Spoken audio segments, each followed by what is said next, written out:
저는 경기도에 살고 있는 30대 중반 여자입니다. 3년 전 자기 자식은 귀하면서 남의 집 귀한 딸은 종처럼 부려먹는 시모에게 한 방 제대로 먹이고 이혼해버렸는데요. 이혼을 해버리고 나니 이렇게 속 시원한 걸 그깟 이혼이 뭐라고 또 사랑이 뭐라고 그렇게 아닌 걸 참고 살았나 모르겠네요. 어쨌든 지금 이혼해서 더없이 만족스러운 삶을 살고 있으니 다 잘된 일이겠죠? 그러면 제 결혼 생활과 이혼에 관한 이야기를 시작해 보겠습니다. 저와 남편은 처음 소개팅으로 만나게 되었어요. 소개팅으로 만나 결혼까지 하게 된 그저 평범한 결혼이었어요. 그렇게 물 흐르듯 시간이 흘러갔고 저희는 어느새 결혼한 지 2년 차가 된 부부가 되었어요. 남편과 사이는 그럭저럭 괜찮은 편이었는데 단 한 가지, 저희 사이에 시누이만 끼었다 하면 다툼이 일어나곤 했어요. 처음부터 남편이 시누이 편만 들었던 건 아니었어요. 처음에 남편은 제 편만을 들어주며 시누에게 내 마누라 괴롭히지 마. 닭살이 돋는 말도 많이 하곤 했는데 시누이가 꽤 사는 집에 시집을 가며 변하기 시작하더라고요. 그 이유는 시누이가 알게 모르게 남편의 일에 도움을 주기 때문이었는데 시누이는 자기 남편을 살살 구슬려 남편의 일에 대해 조언도 하게 해주고 이런저런 도움을 주었다고 하더라고요. 그 덕에 남편은 언젠가부터 이런 말을 달고 살더라고요. 나 매형이 조언해준 덕분에 이번 사업 따는 거 알고 있지? 알고 보니 우리 거래처 사장도 매형이랑 아는 사이라고 하는 것 같더라. 누나한테 조금만 더 잘 보이면 내 인생 더 편해질 것도 같은데. 그러니까 당신도 누나한테 자꾸 뭐라고 하지 말고 잘 보여야 돼. 그런 도움을 받고 나니 남편은 다른 콩고물이라도 떨어질까 싶어 시누이에게 더 잘하기 시작했고 심지어는 눈치까지 살피더군요. 그러면서 자연스럽게 시누이와 제가 부딪히면 저를 홀대하기 시작했고요. 저 역시 시누이에게 무조건 막대한 건 아니었어요. 저 역시도 남편에게 도움을 주니 어떻게 해서든 잘 지내보려고 했었지만 시누이가 저에게 하는 짓거리는 정말이지 참을 수 없을 만큼 치졸하고 사람 약을 올리는 행동이었어요.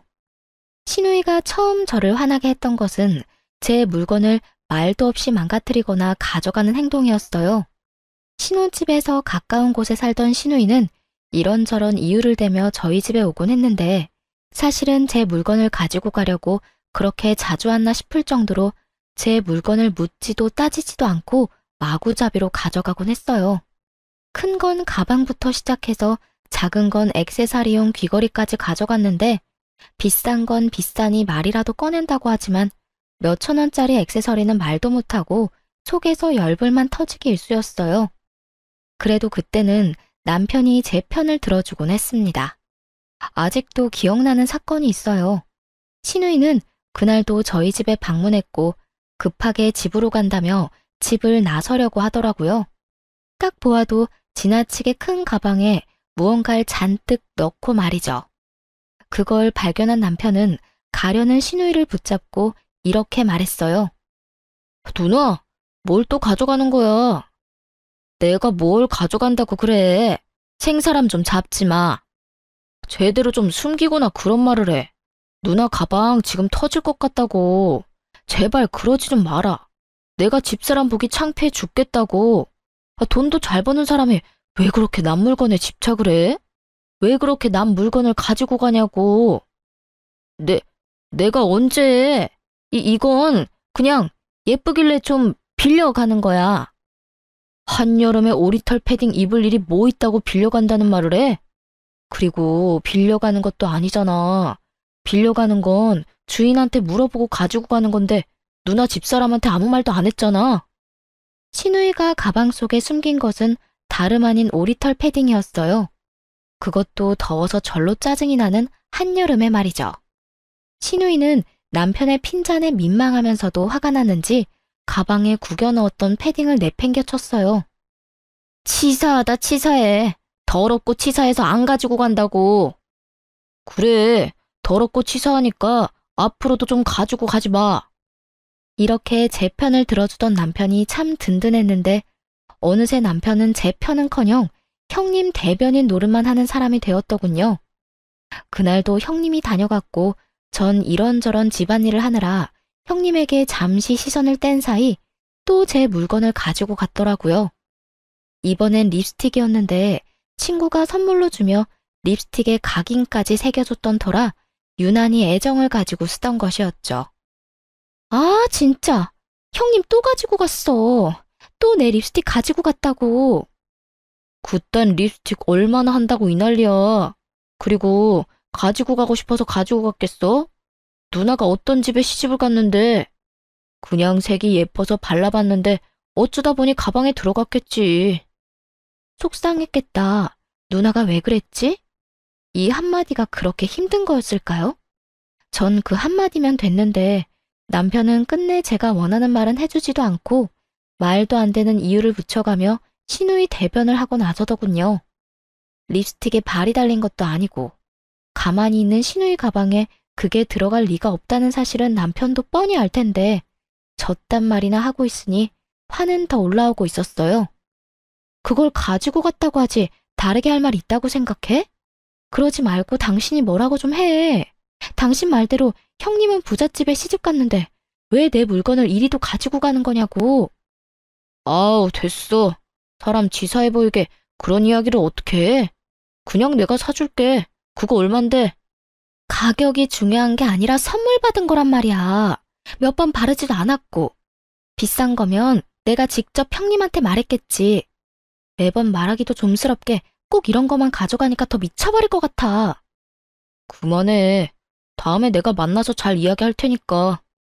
이야기할 생각도 없으면서 저딴 말을 한다는 건 더는 이야기하고 싶지 않다는 남편의 신호였고 저 역시 그런 남편과 실랑이를 벌이고 싶지 않았기에 남편을 한번 쏘아보고선 입을 다물었어요. 그나마 그 모든 것을 참고 살 수 있었던 건 부잣집에 시집간 시누이가 시집살이하며 저희 집에 오는 날이 현저하게 줄었다는 것이었어요. 가끔 와서 작은 물건 하나씩 가져가는 정도야 예전에 비하면 아무것도 아니었기에 저도 큰 소리 내지 않고 그저 하소연이나 하며 넘길 수 있었던 거죠. 그런데 더는 하소연이나 하며 넘길 수 없는 일이 일어나고야 말았어요. 그날은 시누이가 또 갑작스럽게 저희 집에 들이닥친 날이었는데요. 저는 그 당시 임신 준비 때문에 집에서 쉬며 병원에 다니고 있었고 그 때문에 저 역시 조금은 예민한 시기였어요. 그날 역시 병원에 다녀와 집에서 쉬고 있는데 시누이가 장 보러 나온 김에 들렀다며 집으로 들어오더라고요. 시댁이 오죽 답답했으면 장 본다는 핑계 대고 우리 집에 왔을까 싶어 친절하게 대해주려고 노력했는데 그런 저의 마음을 아는지 모르는지 시누이는 시댁에서 당한 모든 것을 저에게 쏟아내기 시작했어요. 올케는 집에서 뭘 하길래 집이 이 모양이야? 날이 선 목소리를 보아하니 한바탕 깨지고 온 것이 분명하더라고요. 그렇지 않아도 앙칼진 시누이의 목소리가 2옥타브는 높아진 것 같았으니까요. 전 최대한 다툼을 피해보려 친절하게 대답하려 애썼어요. 집이 어떤데요? 어제 대청소했는데 제가 보기엔 깨끗한데요. 올케, 눈 나빠? 여기 머리카락 안 보여? 여기 머리카락 떨어져 있잖아. 시누이가 가리킨 쪽엔 긴 웨이브 머리카락이 떨어져 있었는데 대충 보아도 그건 시누이의 머리카락이었죠.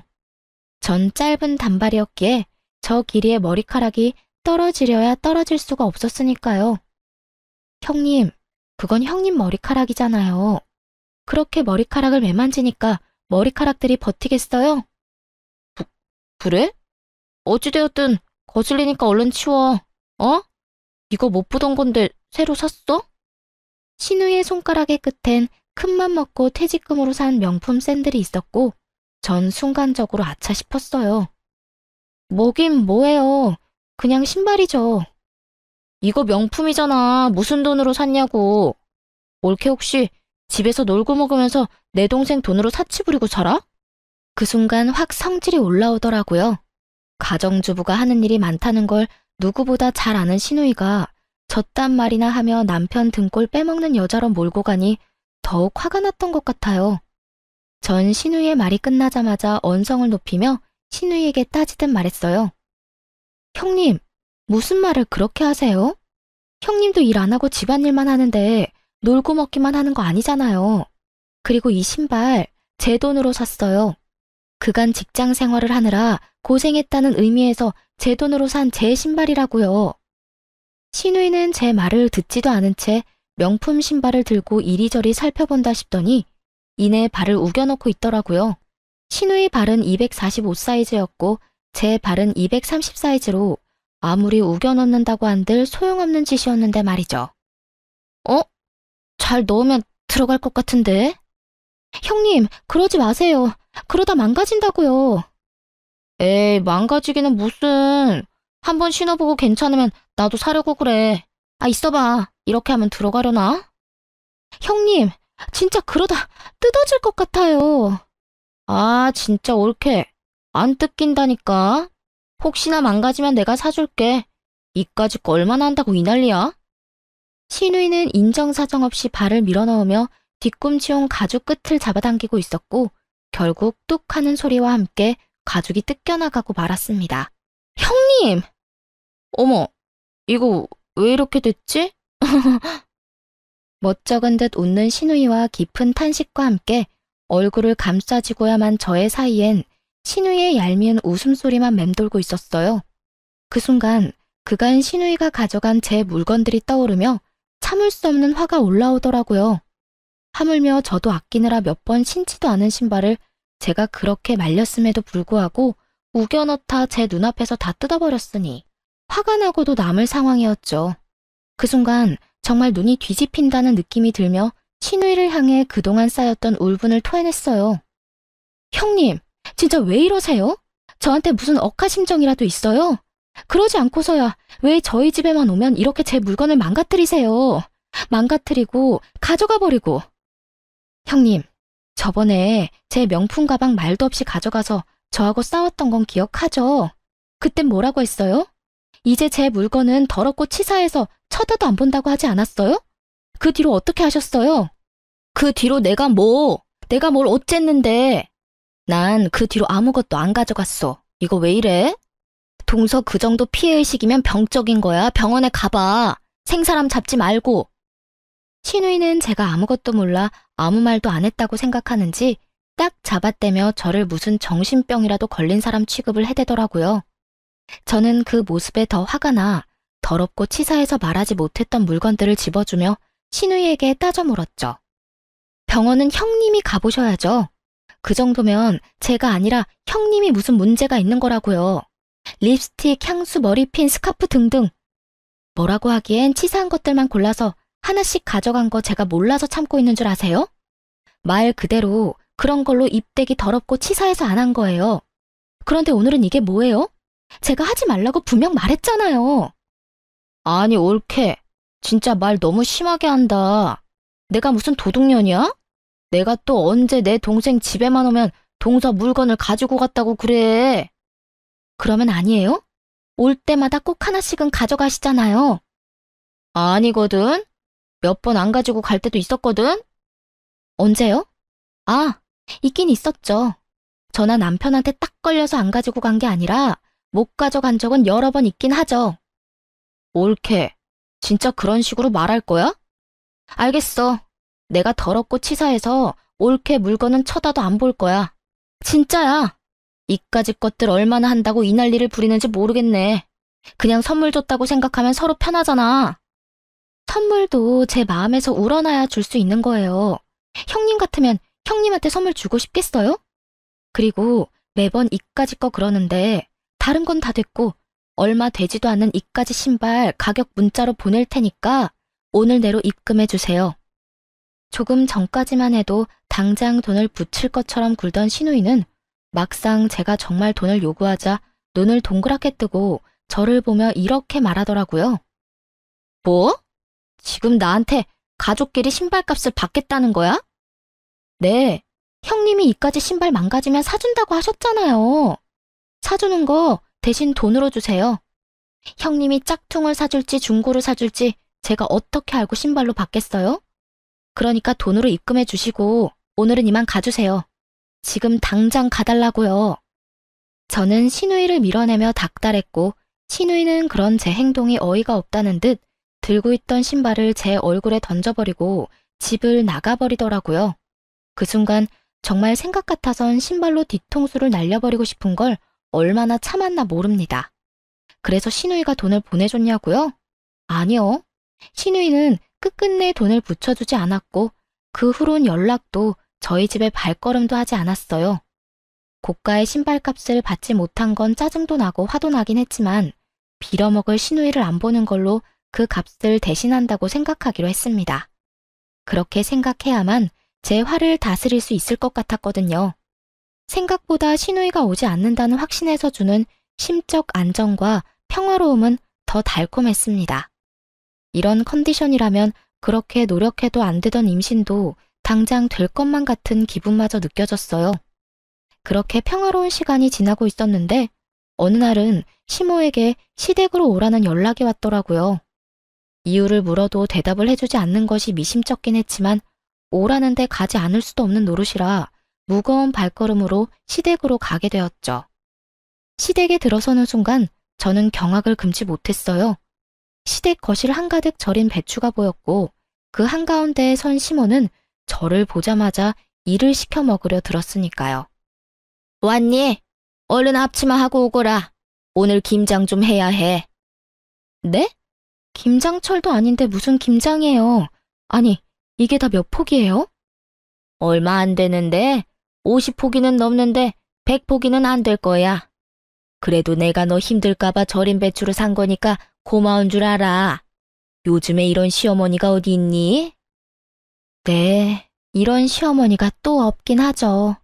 요즘 누가 김장철도 아닌 때에 식구도 없는 집에서 100포기씩 김장을 하나요? 심지어 저희 집 김치냉장고엔 김치가 가득한데 말이죠. 제가 알기론 시댁에도 남은 김치가 절반은 넘게 남았던 걸로 아는데 갑자기 김장이라고 하니 의아한 기분이 들었어요. 그런데 어머님, 갑자기 웬 김장이에요? 어머님네 김치도 아직 많이 남았잖아요. 어머님도 그렇고 남편도 그렇고. 김치 별로 안 먹어서 먹을 사람도 없는데 이만큼이나 해서 어쩌시려고 이렇게나 많이 하세요? 우리 먹을 거 아니다. 네 형님 줄 거야. 그 망할 옆에 내가 글쎄 내 딸한테 혼자 김장을 해라고 했다지 뭐니. 김장철도 아닌데 김치는 무슨 김치야. 그 옆엔 내가 남의 집 귀한 딸을 부려먹어도 적당히 부려먹을 생각을 해야지. 아니, 내 딸이 뭘 잘못했다고 그렇게 괴롭히는지 모르겠다니까. 고이한 노인네가. 정말 헛웃음이 나오지 않나요? 저도 친정에선 오빠 3명의 딸 하나로 어렵게 얻은 귀한 고명딸인데 시모가 이런 사실을 잊고 있는 듯 하더라고요. 그러니 남의 집 귀한 딸인 저한테 심지어는 저희가 먹지도 않을 김장을 시키며 사돈을 저리 욕하는 걸 보아하니까요. 그래서 저 역시 귀한 고명딸임을 알려주기로 했어요. 그러게요. 사돈 어르신 너무했네요. 김장철도 아닌데. 남의 집 귀한 딸한테 김장 100포기가 무슨 짓이래요? 그렇죠, 어머님? 내 말이 그 말이야. 오랜만에 네가 대화가 통하는구나. 이게 말이 되는 일이야? 하여튼 그 옆에 내 상식도 없고 아주 심보가 고약하다니까. 아유, 일단 얼른 서두르자. 좀 있으면 네 형님 올 거야. 그 전에 우리가 대충 마무리해야 걔는 편히 쉬다가 가지. 그런데 어머님, 저도 저희 집 귀한 딸이에요. 남자만 득실한 집에서 빌고 또 빌어 낳은 귀한 고명딸이라고요. 그런데 그 귀한 고명딸을 어머님께서 김장을 시키시네요? 그것도 형님네 김장을요. 어머님 생각엔 제가 이걸 해야 한다고 생각하세요? 제 말을 들은 시모는 당황하기는커녕 누구보다 태연한 목소리로 이렇게 말하더군요. 넌 내 며느리잖니? 당연히 해야지. 네 시누이랑 너랑 같니? 그 순간 아 하고 깨달음을 얻었어요. 더는 이렇게 살면 안 되겠다는 깨달음이었죠. 시모도 처음부턴 이러지 않았습니다. 물론 조금은 시집살이는 있었지만 남들 다 겪고 사는 선을 지키는 적당한 시집살이였어요. 그런데 형님이 시집을 가며 시모도 점점 변하기 시작하더니 잘못한 것도 없는 저를 못 잡아먹어 안달인 사람이 되더라고요. 시집살이를 당하는 시누이를 보며 자신이 너무 착하게 저를 대했다고 생각했는지 시누이가 당하고 오는 날엔 시누이가 당한 그대로 저에게 해버리는 경우가 종종 있었어요.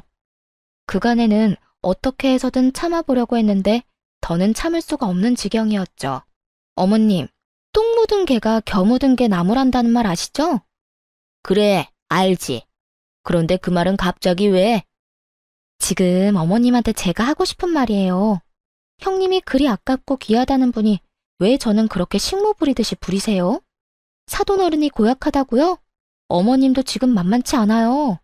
뭐? 너 지금 뭐라고 했니? 나보고 고약하다고 했니? 어디 그딴 옆에 내하고 같은 취급을 해? 아, 제가 실수했네요. 어머님은 사돈 어른보다 더 심해요. 진짜 기가 막혀서. 제가요, 내리사랑은 들어봤어도 내리김장은 듣도 보도 못했네요. 어떻게 형님 김장을 저한테 다 하라고 할 수가 있어요? 제가 무슨 혹은 줄 아세요? 제가 이 집 식모라도 되는 줄 아냐고요. 차라리 식모가 저보다는 낫겠네요. 식모는 월급이라도 받고 그동안 수고했다는 말이라도 듣는데 저는 오로지 욕만 먹으니까요. 어찌되었든 전 이 김장 절대로 못하니까 이 김치들 삶아 먹든 구워 먹든 형님이랑 둘이 함께 잘 해결해 보세요. 이년이 진짜 네가 시어미한테 못하는 말이 없어. 어디 시댁 무서운 줄 모르고 입에서 나오는 대로 뱉어내고 있는 게야. 그리고 네가 한다 만다 결정할 수 있는 문제라고 생각하는 거니? 너는 그냥 내가 시키면 그 입 뻥끗도 하지 말고 시키는 대로 다 하면 돼. 알겠어? 제가 어머님이 기르는 똥개라도 되는 줄 아시나 본데 동물도 어머님처럼 괴롭히면 확 물어버려요. 그건 아시죠? 그러니까 제가 마지막 예의 챙겨드릴 때 그만하세요. 더는 이런 취급 받고 살지 않을 거니까요.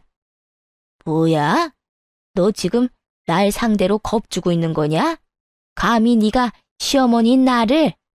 아주 네 버르장머리가 하늘을 찌르는구나.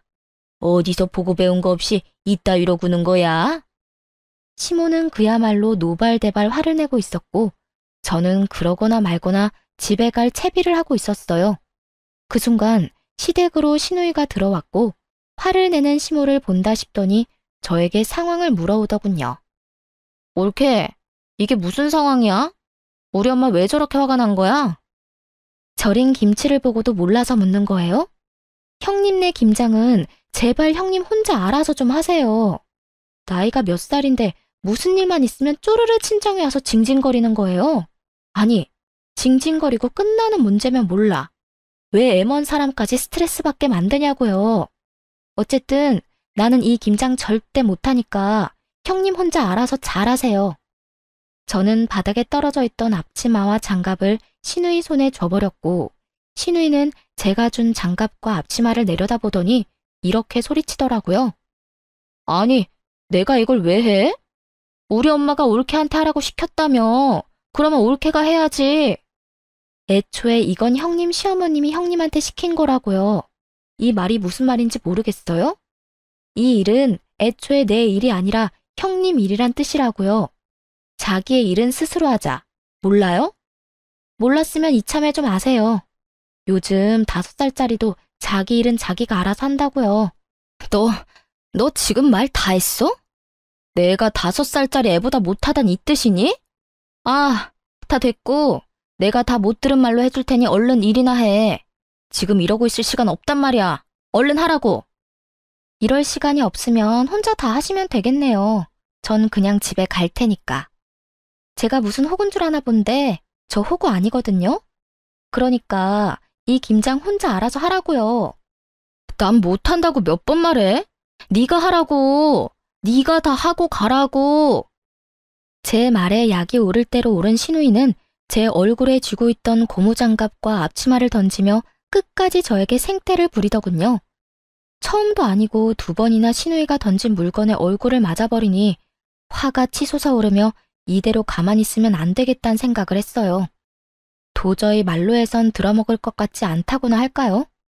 그래서 전 잘 절인 배추 한 포기를 시누이의 얼굴에 던져버렸습니다. 네, 그 막장 드라마의 한 장면처럼 말이죠. 야, 미친 게 지금 나한테 뭘 던지는 거야? 직접 맞아보고도 모르겠어? 왜? 한 포기 더 맞아볼래? 그러면 알겠어? 너 나한테 그따위 것 또 던지기만 해봐. 내가 가만히 안 있을 거야?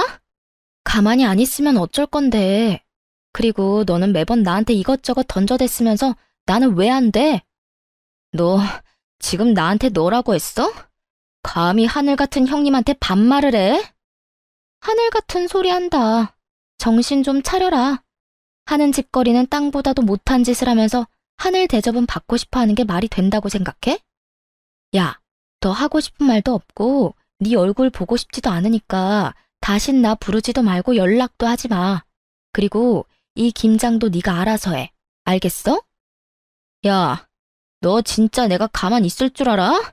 내가 너 내 동생이랑 이혼시킬 거야. 어떻게 해서든 내 동생이랑 이혼시키고 말 거라고. 그때 가서 후회하지 마. 그때 가서 울고불고 매달려도 소용없다 이거야. 저는 끝까지 정신을 못 차리는 신우이에게 한마디 해주고 시댁을 나와버렸습니다. 나라고 가만히 있을 줄 알아? 너 한 번만 더 이딴 짓 시키면 내가 네 시댁에 찾아가서 그 잘난 사돈어른한테 네가 어떤 인간인지 다 말해줄 거야. 알겠어? 그때 가서 너나 후회하지 마. 나는 네가 내 앞에서 무릎 꿇고 울고불고 빌어도 눈도 하나 깜짝 안 할 거니까.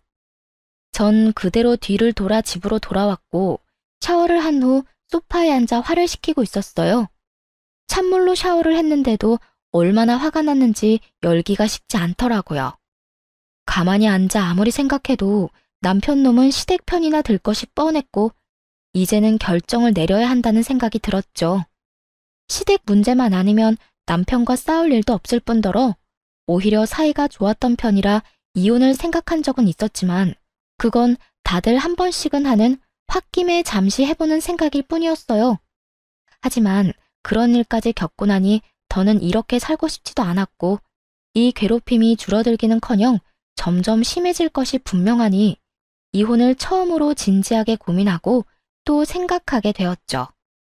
만약 남편이 이 순간의 행동을 똑바로 해준다면 시댁의 발길을 끊고 신우이와 연을 끊는 것으로 마무리하겠지만 그렇지 않다면 이혼해야 한다는 쪽으로 마음이 기울고 있었어요. 그런 생각들을 하며 저는 남편을 기다렸고 8시가 넘어도 온다 간다 소식이 없던 남편은 10시가 넘은 시간에 집으로 돌아오더군요. 그런데 남편은 혼자가 아니었어요. 잔뜩 굳은 표정을 한 남편의 뒤로 짐을 가득 들고 들어오는 신우이가 따라 들어오더라고요. 저는 또 이건 무슨 상황인가 싶더라고요. 맨몸으로 신우이가 왔다면 따지러 왔다고 생각할 수도 있겠지만 짐을 들고 들어오니 불안하면서도 의아했어요. 뭐야? 형님은 우리 집으로 들어와? 몰라서 물어. 오늘 당신이 누나네 김장 안 해줬다며. 누나랑 엄마 둘이서 그 많은 김장을 어떻게 해? 누나는 김장해 본 적도 없고 엄마는 나이가 있는데. 그래서 집에서 쫓겨났어. 그 할망구 진짜 너무하는 거 아니야? 아무리 그렇다고 해도 어떻게 사람을 쫓아낼 수 있어? 그래서 우리 집에 데리고 온 거라고? 앞으로 우리 집에서 살려고? 그러면 어떡해. 당신 때문에 모든 일이 이렇게 됐는데 우리가 책임져야지. 평생은 아니고 조만간 그 집에서 다시 부르면 돌아가면 되니까 그때까지만 좀 같이 살자. 내가 진짜 마지막 기회 준다고 생각하고 묻는 건데 이 모든 게 나 때문이라고 생각하는 거야? 그러면 누구 때문인데? 다 당신 때문이잖아. 그까지 김장 좀 해주면 되지. 왜 안 해줘서 이런 상황을 만들어? 그리고 당신 우리 누나 절인 김치로 싸대기까지 날렸다며? 내가 진짜 그 이야기 듣는데 내가 다 화가 나더라. 여러모로 당신이 잘못했으니까 당신도 아무 말 하지 말고 누나한테 잘못했다고 빌어 얼른. 그렇게 남편 놈은 마지막 기회마저 날려버리는 소리를 해대고 있었고 그 순간 잡고 있던 모든 끈이 끊어져 나가는 소리가 들리더군요. 신발 벗지 말고 너도 나가. 참 많이도 고민했는데 남편의 말을 듣는 순간 길었던 고민에 비해 결론은 빠르고 명확하게 결정되더라고요. 그래서 신발도 벗지 않은 두 사람에게 나가라고 소리쳐버렸고 남편과 신우이는 놀란 토끼 눈으로 저를 바라보더군요. 단연 놀란 것은 남편이었는데 아무리 싸워도 이런 말은 한 번도 하지 않았던 저였기에 순간 잘못 들었나 하는 눈빛을 보내며 다시 물어오더군요. 어? 뭐라고? 너도 나가라고. 설마 쫓겨날 수도 있다는 걸 단 한 번도 생각해 본 적 없다는 억울한 눈빛이길래 다시 한번 분명히 말해줬어요. 사돈이 너무한 게 아니라 네가 너무하네. 뭐? 그 김장을 내가 다 해줬어야 한다고? 네 누나 김장 100포기 시키는 사돈어른하고 나한테 우리가 먹지도 않을 김장 100포기 시키는 당신 엄마 중에 누가 더 너무한 것 같니? 100번, 1000번을 생각해도 당신 엄마 아니야? 당신도 똑같아. 어떻게 나한테 그딴 식으로 말할 수가 있어? 난 더는 너 같은 인간이랑 살 생각도 없으니까 나가라고. 제가 소리를 질러대자 시누이가 나서 동생 편을 들며 화를 내기 시작했어요. 야, 너 진짜 오늘 미쳤어? 아까 엄마 집에서도 미친 사람처럼 굴더니 지금 또 이러네? 네가 뭔데 내 동생한테 나가라 말아야. 너 정신 못 차려? 누가 누구한테 혼수질인지 모르겠네 진짜. 야, 정신은 너나 차리고 내려놓은 짐이나 다시 챙겨서 나가기나 해. 시누이는 급기야 참을 수 없다는 듯 욕설을 쏟아내기 시작했고 전 그런 시누이에게 녹음 중인 휴대전화를 보여주며 이렇게 말했어요. 이거 다 녹음 중이거든? 그러니까 내 신발값은 너한테 받을 위자료로 대신할게. 무슨 뜻인지 알지? 내가 너한테도 소장 보낼 거란 이 말이야. 그러니까 그 잘난 시댁 도움을 받든 그 애틋한 친정 도움을 받든 해서 준비 단단히 해두는 게 좋을 거야. 난 무슨 수를 써서라도 너한테 위자료는 받아낼 테니까 말이야. 제가 이렇게까지 하자 남편은 그제야 상황의 심각성을 인지했는지 목소리 톤을 급하게 낮추며 이렇게 말하더군요. 여보, 진짜 왜 이래? 정말 당신 이혼이라도 하려고 이러는 거야? 그래서 나보고 정말 이 집에서 나가라고? 그까짓 김장이 뭐라고 이렇게까지 하는 거야? 일단 흥분을 좀 가라앉히고 나랑 천천히 이야기 좀 해, 어? 그까짓 김장이 뭐라고 상황을 이렇게 만든 사람은 내가 아니라 당신 식구들이거든? 오늘 이 상황까지 오는 동안 내가 뭘 잘못했길래 왜 다들 날 못 잡아먹어서 안달이야? 그래, 당신 화난 거 다 알겠고 다 이해하니까 일단 나랑 차분하게 이야기부터 하자. 이혼은 아니지. 이런 걸로 무슨 이혼을 해. 이제서야 이해를 한다고? 그 이해 참 빠르기도 하네. 그런데 어쩌냐?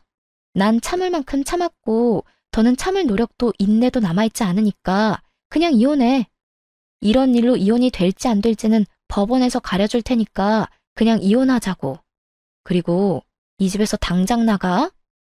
저는 남편과 시누이를 밀어냈고 시누이는 끝까지 못 나간다며 되려 저에게 나가라며 고함을 고래고래 질러대더군요. 야, 밀지 마. 밀지 말라고. 그리고 나가려면 네가 나가야지 왜 우리가 나가? 여기 내 동생 집이거든? 난 절대 못 나가니까 네가 나가. 야, 땡전 한 푼 없는 네가 시집은 어떻게 갔을 것 같은데? 아, 우리 시댁에 돈 없는 거 너도 뻔히 알지 않아? 네 시집 자금 우리 집에서 나온 거야. 아니, 정확히는 네 동생 돈이겠네. 네 동생이 네 시집 자금 대준 대신 이 집 명의 내 명의로 해줬다 이거야. 어차피 이 집 마련할 때 내 돈이 더 많이 들어가서 나한테 지분이 더 많긴 했지만 이젠 온전히 내 집이란 이 말이지. 그러니까 당장 꺼져. 네, 그래요. 시누이는 시집 갈 때 모은 돈이 별로 없었고 시댁에서도 도와줄 형편이 되지 않았어요. 어떻게 해야 할지 고민이 많던 시기에 남편이 시누이의 시집 자금을 주게 된 것이었죠. 거기엔 제 돈도 적잖게 들어가 있던 터라 시누이에게 자금을 주는 대신 집 명의를 제 앞으로 돌려주었던 것이었어요. 이게 정말 사실이야? 너 집 명의 쟤한테 넘겨줬어? 너 미쳤어? 집을 넘겨주면 어떻게 해? 이제 우리 어디 가서 살려고? 그러면 어떻게 하냐? 누나가 그때 돈 내놓으라고 난리 부렸잖아. 나한테 그런 큰 돈이 있을 리도 없고 있다고 한들 집사람이랑 같이 모은 돈뿐인데 누나 시집은 보내야 하니까 그랬지. 나라고 뭐 집까지 넘기고 싶어서 넘긴 줄 알아? 야, 그러게 내가 집사람 좀 적당히 괴롭히라고 했잖아. 그러다 나 이혼당하면 큰일 난다고. 집까지 넘긴 줄은 몰랐지. 그런 사실은 빨리 말했어야지. 나는 누나 속상할까봐 그랬지. 그리고 누나가 부잣집 시집 갔으니까 언젠가는 다 돌려줄 거라고 생각하기도 했고. 누가 이렇게 될 줄 알았나? 이제 어떻게 해? 우리 진짜 어떻게 하냐고. 그제야 모든 사실을 알게 된 신우이는 망연자실한 얼굴로 중얼거리고 있었고 전 그런 두 사람을 있는 힘껏 밀어 집에서 내쫓아 버렸어요. 쫓기는 그 순간에 신우이는 이대로 쫓겨났다간 정말 큰일이다 싶었는지 제 다리를 붙들고 울고불고 하며 매달리더라고요. 옳게, 이대로 사람을 내쫓으면 어떻게 해? 이 야밤에 어딜 가라고. 우리 정말 갈 데가 없어. 이런 꼴로 친정에 갈 수도 없는 노릇이고 정말 갈 데가 없다고. 그러니까 일단 들여보내줘. 들어가서 내가 잘못을 빌든 다신 옳게 괴롭히지 않겠다는 각서를 쓰든 뭐든 할 테니까 일단 집에만 들어가게 해줘. 이제 와서 이래도 아무 소용 없거든? 난 무조건 이혼할 거고 이혼할 마당에 너희 오갈 데 없는 것까지 걱정해주게 생겼어? 넌 아직도 내가 호구로 보이니? 내가 언제 올케를 호구로 봤다고 그래. 내가 정말로 올케한테 했던 모든 행동이 미안해서 그래. 너무 미안해서 정식으로 사과라도 하고 싶어서. 그러니까 일단 들어가서 이야기하자. 그래? 그러면 그 진심은 눈꼽만큼도 없는 사과 받은 걸로 칠 테니까 이만하시고 좀 꺼져주세요, 형님. 전 신우이를 뿌리치고 문을 닫아버리곤 도어락 건전지를 빼버렸죠. 밖에선 문을 두드리며 이야기 좀 하자고 난리가 났지만 전 그런 두 사람에게 조용하지 않으면 경찰에 신고해버리겠다고 엄포를 놔버렸어요. 그 후 두 사람은 시댁으로 가버렸고 그렇게 이혼을 진행하게 되었습니다. 전 이혼 준비와 함께 시모와 신우이에게도 소장을 보내버렸어요. 신우이에겐 대화 녹음 파일과 저에게 보내왔던 욕설 가득한 문자가 있었고 시모에겐 그간 저에게 보냈던 문자들이 가득했어요. 전 위자료를 다 받아내고 이혼을 할 수 있었고 이혼을 하는 그날까지도 전 남편은 저에게 끝까지 매달리더군요. 여보, 정말 이대로 이혼할 거야? 우리가 이혼할 이유가 없잖아. 우리 누나 아니면 싸울 일도 없었고 사이도 좋았잖아. 그런 우리가 왜 이혼해야 해? 그러니까 이혼하는 거야. 당신은 아무것도 모르니까. 당신 누나 아니면 싸울 일이 없으니까 나도 그래서 참고 살았어. 그런데 당신 누나 아니면 싸울 일이 없다는 건 당신이 당신 누나 하나 막아주지 못하고 있다는 것도 되더라. 당신은 뭐 했니? 내가 당신 누나한테 당하고 괴롭힘 당할 때 당신은 뭐 했냐고. 처음 우리 신혼 때 내 편 들어준 거? 그래봤자 몇 개월이나 된다고. 그 뒤로 당신 그냥 방관자일 뿐이었어. 난 혼자 다 참았고 결국 나 혼자 다 해결하고 당신하고 이혼하는 거라고. 그러니까 더는 이러지 마. 여보, 내가 다 잘못했어. 그러니까 다시 한 번만 생각해주면 안 될까? 내가 진짜 잘할게. 내가 이제 당신 지켜줄게. 웃기지 마. 내가 당신을 몰라? 지금은 잘못했다고 빌겠지. 그러다 내 화 풀리면 당신은 당신 누나 우리 집으로 데리고 오고도 남을 사람이야. 지금도 당신 오갈 데 없이 부모님 집에 다시 들어가게 생기니까 나한테 이렇게 매달리는 거 모를 줄 알아? 그것뿐이야? 당신 전 재산 누나한테 다 줘버렸는데 그거마저도 다 물거품 되게 생겼으니까 나한테 이러는 거 아니야. 나 바보 아니야. 나 더는 참고 살진 않을 거라고. 그런 거 아니야. 나 절대로 우리 누나 집으로 데려오지 않을 거고 당신이 시키는 건 뭐든지 할 거야. 당신이 싫다는 건 절대로 안 하고 말이야. 그러니까 다시 한 번만 나한테 기회를 줘. 이렇게 헤어지는 건 정말 아니잖아. 전 남편은 끝까지 그런 게 아니라며 매달렸지만 전 그런 전 남편을 뿌리치고 돌아왔습니다. 그 후 위자료 문제 때문에 전 남편과 연락할 일이 있어 차단을 하고 있지 않았는데 전 남편에게 전화가 오더군요. 술에 잔뜩 취한 목소리였는데 결국 전 신우이가 이혼까지 하게 됐다며 저에게 따져묻기 시작했어요. 야, 너 때문에 우리 누나 결국 이혼했다. 네가 그 빌어먹을 김장 안 해줘서 이혼했다고. 김장 안 했다고 당할 이혼이면 차라리 잘한 이혼이라고 생각하고 살라 그래. 고작 김장 때문에 이혼당했겠어? 네 누나가 그 집에 속인 게 한두 가지가 아닐 텐데. 그래, 너 잘났다. 네 말대로 우리 누나 대학은 졸업도 못한 데다 나이트나 다니다 결혼한 거 다 들켜서 결혼했다. 그런데 그거 다 들킨 것도 너 때문이야. 네가 누나 시댁으로 소장 보내는 바람에 이 사달이 난 거잖아. 전신우이는 그 잘난 집에 시집을 갈 때 대학 졸업은 물론이고 회사 생활을 하며 신부 수업을 열심히 받고 있다고 속였는데 실상은 그렇지 않았죠. 졸업은커녕 꼴랑 한 학기만 겨우 다니고 말도 없이 휴학을 해버렸고 그 후론 나이트란 나이트는 다 휩쓸고 다니며 나이트에서 신부 수업을 하다 시집을 간 것이었어요. 한동안은 잘 숨기고 살았는데 제가 이혼을 하며 소장을 보내버렸고 그 소장을 본 시댁에서 무언가 석연치 않다고 생각했는지 뒤늦게 전신우의 뒷조사를 하게 된 것이었습니다. 그제야 안 사실인데 전신우이는 결혼을 하고도 정신을 못 차렸는지 친정 핑계를 대며 나이트도 들락날락거렸다고 하더군요. 그러니 이혼은 당연한 결과였고 위자료까지 뱉어내고 이혼을 했다 하더군요. 전 남편은 전신우이가 한 짓은 생각도 하지 않고 무조건 제 탓을 하며 여전히 고함을 질러대더군요. 잘못했다며 애절하게 매달리던 사람 어디 갔나 싶었어요. 야, 이게 네 본 모습이야. 알겠니? 무슨 일만 생기면 네 가족 허물은 덮어놓고 무조건 내 탓만 하는 이게 네 본 모습이라고. 그래, 이게 내 본 모습이다. 네가 어쩔 건데 어쩔 거냐고. 그리고 너 우리 누나 어떻게 할 거야? 우리 누나 어떻게 책임질 거냐고. 우리 누나 다시 매형이랑 붙여줄 거 아니면 우리 누나 위자료라도 내놔. 돈이라도 내놓으라고. 너 진짜 제정신 아니구나? 내가 왜 돈을 줘야 하는데? 네 누나가 내 물건 훔쳐간 것만 생각하면 위자료 말고 주머니 속 10원짜리 하나까지 다 쓸어오고 싶은 심정이야, 내가. 그런데 나한테 돈을 내놓으라고?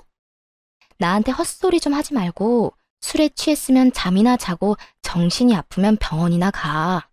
요즘 정신병원 다니는 거 부끄러운 일도 아니니까. 야, 너 지금 나한테 정신병원 가라고 했냐? 너 지금 나 미친 사람 취급한 거냐고. 지금 꼴이 딱 미친 사람 꼴이잖아. 다 당신 생각해서 하는 말이니까 병원은 꼭 가봐. 상태가 심각해 보인다. 그리고 다신 나한테 연락하지 마. 끊을게. 전화를 끊어버린 저는 바로 전 남편을 차단해버렸고 위자료에 관련된 모든 사항은 변호사께 위임하며 잘 마무리하게 되었습니다. 그 후 들려오는 소식엔 전 남편과 이혼당한 전 시누이는 전 시댁으로 들어갔다 하더군요. 전 시모 속도 알만하더군요. 시집 장가 다 보내놨더니 위자료를 주느라 빚쟁이가 되어 다시 집으로 돌아왔으니까요. 그 짧고도 통쾌한 소식을 마지막으로 더는 그 사람들의 소식은 들을 수 없었어요. 아니, 듣고 싶지도 않아 귀를 막고 살았네요. 그 후 전 집값이 많이 오른 집을 처분하고 혼자 살기 편한 작은 집을 얻어 잘 살고 있어요. 일을 쉰 지 오래돼서 그런지 취업이 잘 되지 않더라고요. 사연을 들어보면 제 취업도 턱턱 잘들 하시던데 저는 그렇진 않았어요. 그래서 엎어진 김에 쉬어간다고 생각하며 휴식기를 보내며 미래를 고민하게 되었고 고민한 결과 작은 가게를 차리게 되었어요. 요즘엔 어느 정도 자리를 잡아 떵떵거릴 만큼 돈을 많이 버는 건 아니지만 생활에 무리 없을 만큼은 벌며 잘 지내고 있습니다. 전 앞으로도 이렇게 소소하게 지내며 큰 욕심 부리지 않고 그저 평범하게 살아보려고 해요. 이렇게 살아가다 좋은 사람이 생기면 연애도 다시 하고 꿈이 생기면 그 꿈을 위해 또 노력하며 살아가려고요. 가끔 저에게 이혼한 걸 후회한 적이 없냐고 묻는 사람들이 간혹 있는데요. 저는 그럴 때마다 이렇게 대답합니다.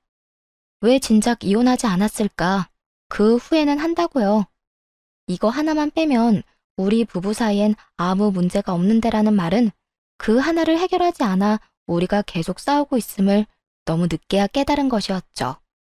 어쨌든 전 이혼을 하고 난 후 후회는 해본 적도 없고 지금 살아가는 이 삶에 만족하고 행복하답니다. 이로써 저의 사연도 끝이 났습니다. 지금까지 긴 사연 함께 해주셔서 감사합니다.